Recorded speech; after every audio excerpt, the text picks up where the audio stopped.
Oke, selamat malam semuanya. Kita lanjut lagi di materi kita untuk mata kuliah perancangan sistem kerja dan ergonomi. Oke, untuk materi di pertemuan ke-6 kita akan membahas tentang beban kerja.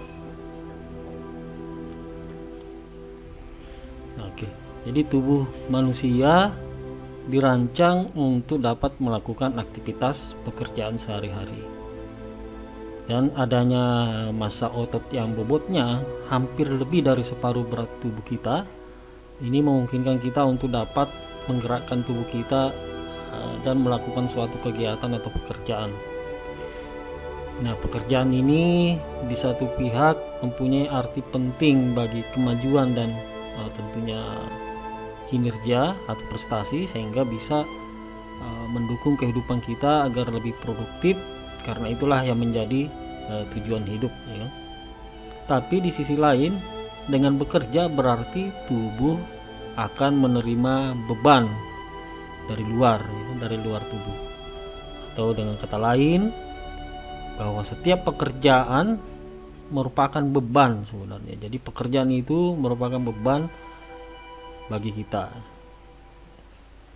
Nah, beban ini bisa berupa beban fisik maupun beban mental. Dari sudut pandang ergonomi, maka setiap beban kerja yang diterima oleh seseorang harus sesuai atau seimbang baik terhadap kemampuan fisik, kemampuan kognitif, maupun keterbatasan manusia yang menerima beban itu. Nah, kemampuan kerja seorang tenaga kerja atau karyawan berbeda satu dengan yang lainnya. Itu tergantung dari tingkat keterampilannya, kesegaran jasmaninya, keadaan gizi, jenis kelamin, usia, dan ukuran tubuh dari pekerja. Secara umum, hubungan antara beban kerja dan kapasitas kerja dipengaruhi oleh berbagai faktor yang sangat kompleks, baik internal maupun eksternal. Jadi ada faktor internal dan faktor eksternal. Untuk faktor eksternal, nah, beban kerja berasal dari luar tubuh kita. Di sini termasuk adalah tugas itu sendiri, ya kan, tugas-tugas itu sendiri, dan ini memiliki 3 aspek. Nah, 3 aspek ini biasa disebut juga sebagai stresor. Yang pertama adalah tugas-tugas tadi, tasks yang dilakukan baik bersifat fisik seperti stasiun kerja, tata ruang tempat kerja, alat dan sarana, kondisi atau medan kerja, sikap kerja, cara angkut-angkut barang, ya kan, beban yang diangkut bagaimana, alat bantunya, sarana informasi dan lain sebagainya. Sedangkan untuk tugas-tugas mental, ya seperti kompleksitas pekerjaan atau tingkat kesulitan pekerjaan yang bisa saja memiliki pengaruh terhadap tingkat emosi kita, tanggung jawab pekerjaan, dan lain sebagainya. Yang kedua, organisasi kerja yang dapat mempengaruhi beban kerja, seperti lamanya waktu kerja, waktu istirahat, shift, ya kan, kerja bergilir, kerja malam, sistem pengupahan, sistem kerja, dan lain sebagainya.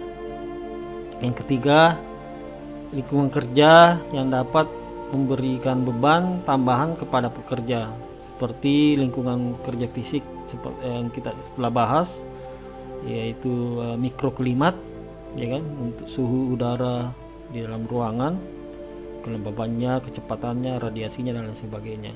Termasuk juga intensitas penerangannya, kebisingan, dan lain sebagainya. Nah, mungkin di lingkungan kerja kimiawi seperti ada debu, ada gas-gas yang bisa mencemar udara, ada uap-uap logam, dan lain-lain. Terus mungkin di lingkungan kerja biologi seperti ada bakteri, ada virus, parasit, jamur, serangga, dan seterusnya. Dan yang untuk psikologi ya seperti hubungan pekerja dengan pekerja, pekerja dengan atasan, ya kan. Ya ini yang menyangkut dengan lingkungan kerja, apakah nyaman atau tidak.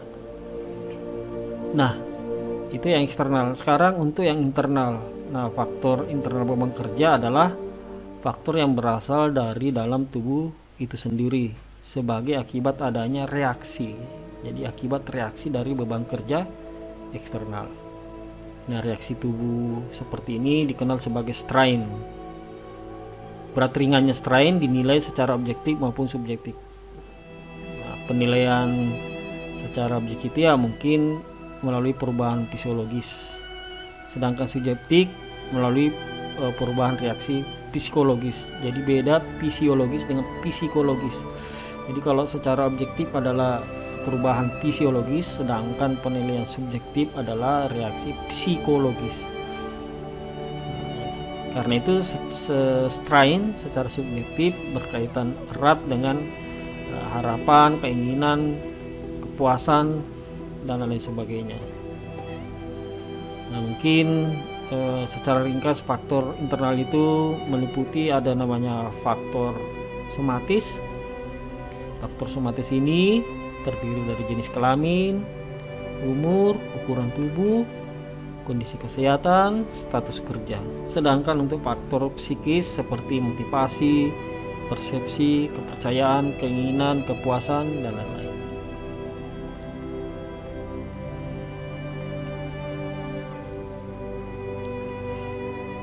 Penilaian beban kerja fisik dapat dilakukan dengan dua metode secara objektif, yaitu metode penilaian langsung dan metode tidak langsung. Untuk metode pengukuran langsung yaitu menggunakan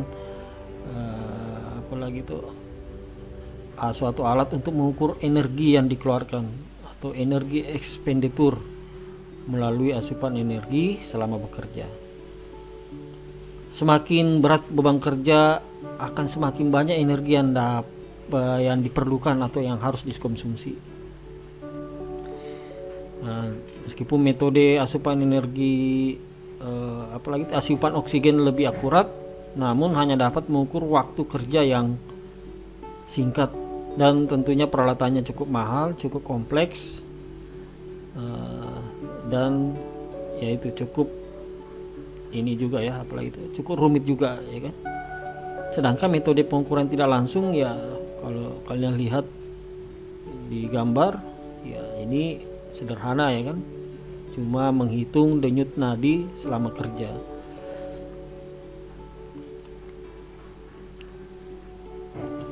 Salah satu pendekatan untuk mengetahui berat ringannya beban kerja adalah dengan menghitung nadi kerja, konsumsi kerja, kapasitas paru-paru, dan mungkin suhu inti dari tubuh, ya kan. Pada batas tertentu, ventilasi paru, denyut jantung, dan suhu tubuh mempunyai hubungan yang linear dengan konsumsi oksigen atau pekerjaan yang dilakukan.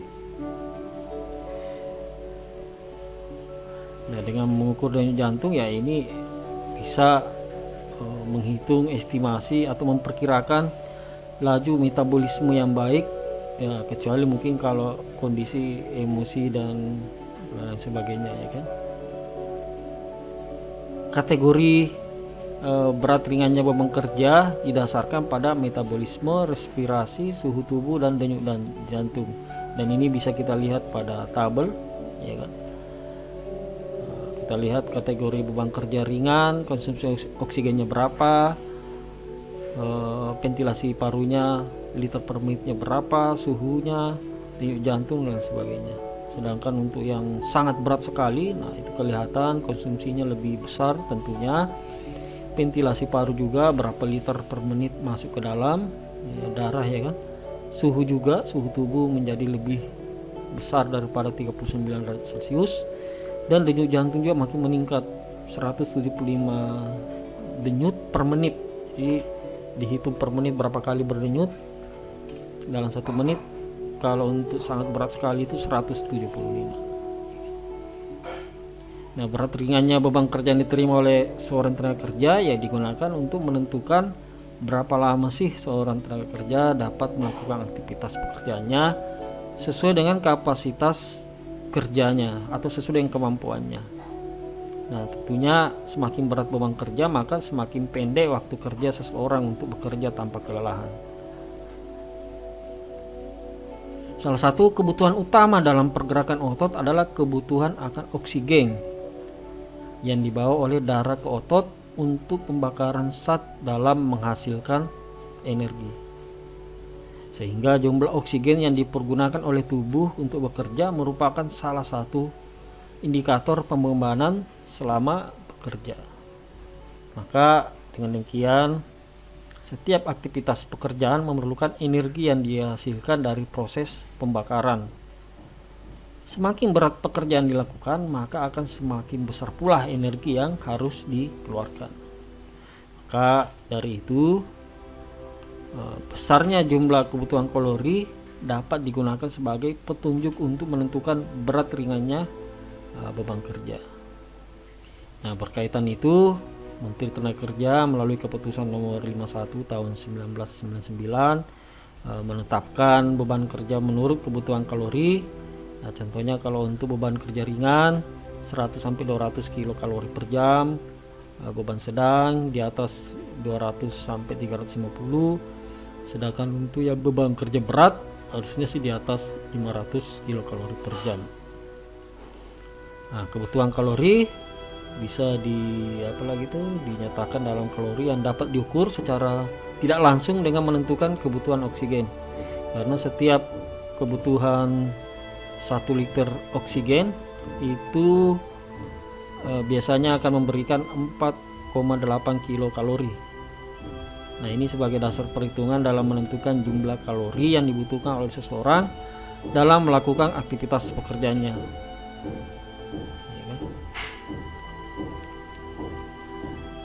Oke, next. Sebagai dasar perhitungan dalam menentukan jumlah kalori yang dibutuhkan oleh seseorang dalam melakukan aktivitas pekerjaannya dapat dilakukan melalui pendekatan atau taksiran kebutuhan kalori menurut jenis aktivitasnya.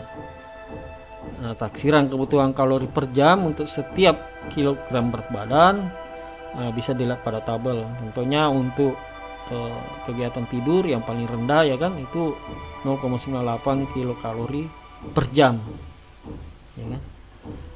Nah, berikutnya duduk dalam keadaan istirahat, membaca dengan intonasi keras.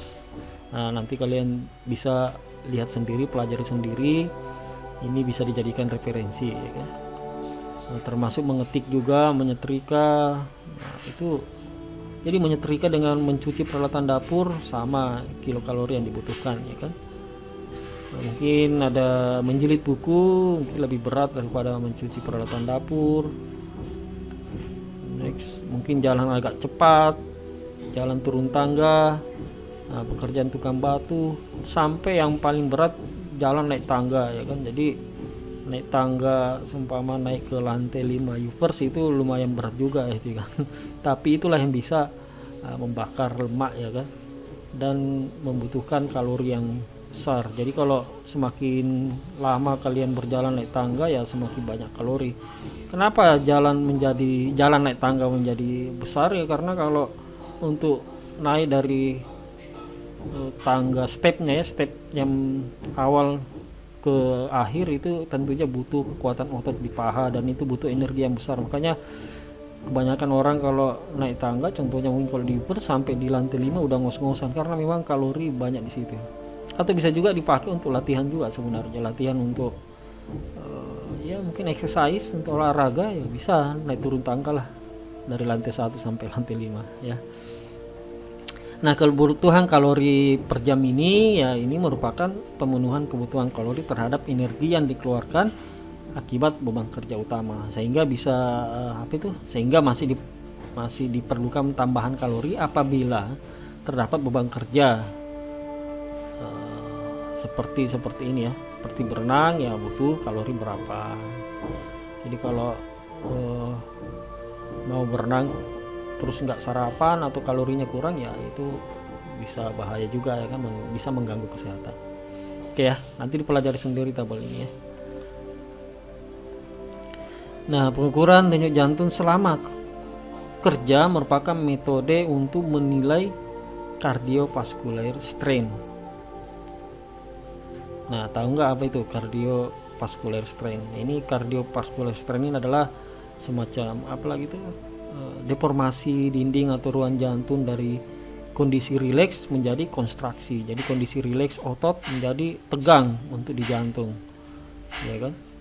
Jadi pengukuran denyut jantung ini ya metode untuk menilai dari rileks ke tegangnya itu atau cardiovascular strain.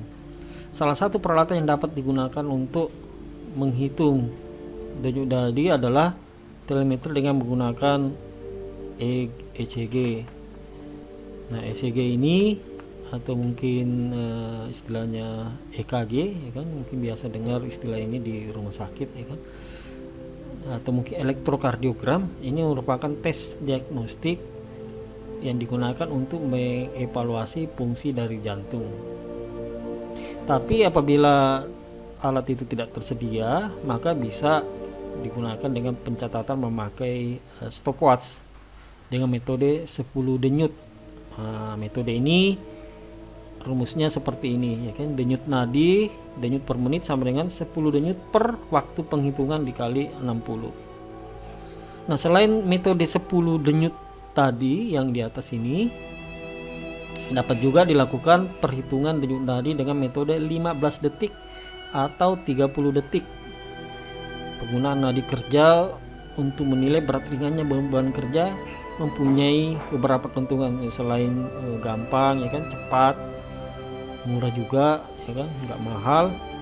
Nah, ini juga tidak mengganggu proses kerja dan tidak menyakiti juga atau tidak menyakiti yang diperiksa lah, ya kan. Nah, kepekaan denyut nadi terhadap perubahan pembebanan yang diterima tubuh kita ya cukup tinggi. Denyut nadi akan segera berubah seirama dengan perubahan pembebanan, baik yang berasal dari pembebanan mekanik, fisik maupun kimiawi. Nah, konsumsi energi sendiri tidak cukup untuk mengestimasi beban kerja fisik. Beban kerja fisik tidak hanya ditentukan oleh jumlah kalori kilojoule yang dikonsumsi, tapi juga ditentukan oleh jumlah otot yang terlibat dan beban statis yang diterima serta tekanan panas dari lingkungan kerja yang dapat meningkatkan denyut nadi. Maka dari itu mungkin denyut nadi lebih mudah dan dapat digunakan untuk menghitung indeks beban kerja. Denyut nadi mempunyai hubungan linear yang tinggi dengan asupan oksigen pada waktu kerja. Dan salah satu cara yang sederhana untuk menghitung denyut nadi adalah dengan merasakan denyut nadi pada pergelangan tangan. Di situ ada namanya arteri radialis. Nah, denyut nadi untuk mengestimasi indeks beban kerja fisik terdiri dari beberapa jenis. Ada 3, ya kan? Ada denyut nadi istirahat, itu rata-rata denyut nadi sebelum pekerjaan dimulai, denyut nadi pas kerja atau rata-rata denyut nadi selama bekerja, dan nadi kerja atau selisih antara denyut nadi istirahat dan denyut nadi kerja. Nah, peningkatan denyut nadi mempunyai peran yang sangat penting di dalam meningkatkan apalagi itu kerja yang maksimum, peningkatan potensial dalam denyut nadi dari istirahat sampai kerja, maksudnya itu ya. Nah, ini didefinisikan sebagai heart rate reserve, HR reserve. HR reserve inilah yang diekspresi dalam persentase dan dapat dihitung dengan rumus seperti ini ya. Persentase HR reserve sama dengan denyut nadi kerja dikurang denyut nadi istirahat per denyut nadi maksimum dikurang denyut nadi istirahat dikali 100. Nah, selanjutnya untuk menentukan klasifikasi beban kerja berdasarkan peningkatan denyut nadi dibandingkan dengan denyut nadi maksimum karena beban cardiovascular load tadi itu ya. Nah, itu bisa dihitung dengan ini ya. KVL ini cardiovascular load, persentase cardiovascular load sama dengan 100 kali denyut nadi kerja dikurang denyut nadi istirahat per denyut nadi maksimum dikurang denyut nadi istirahat. Nah, selain beban kerja fisik, beban kerja yang bersifat mental juga harus pula dinilai. Namun demikian, penilaian beban kerja mental ya tidak mudah untuk dinilai dibanding dengan kerja fisik. Terus pekerjaan yang bersifat mental juga ini sulit diukur melalui perubahan fungsi fisik dari tubuh kita. Secara fisiologis, aktivitas mental terlihat sebagai jenis pekerjaan yang sepertinya ringan, ya kan? Sehingga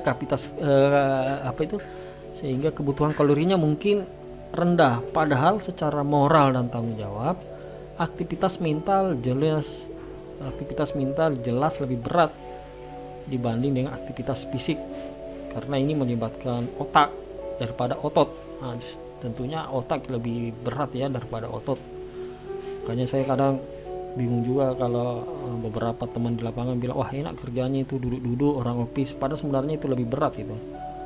Otaknya itu kelelahan juga, mending kelelahan otot daripada kelelahan otak. Kalau kelelahan otot tidur udah sembuh, tapi kalau otak kadang nggak bisa tidur, malah bisa berlarut-larut, ya kan? Seperti itu ya. Nah, apalagi ini aktivitas mental akan selalu melibatkan unsur persepsi, ada interpretasi dan proses mental dari informasi yang diterima dari organ-organ tubuh kita, ya kan? Yang menjadi masalah pada manusia adalah kemampuannya untuk memanggil kembali atau mengingat informasi yang disimpannya, atau bahasa gampangnya lupa lah ya kan.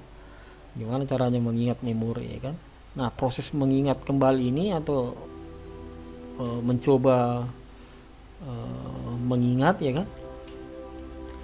Nah, inilah biasanya masalah besar bagi orang-orang yang sudah berumur, ya kan?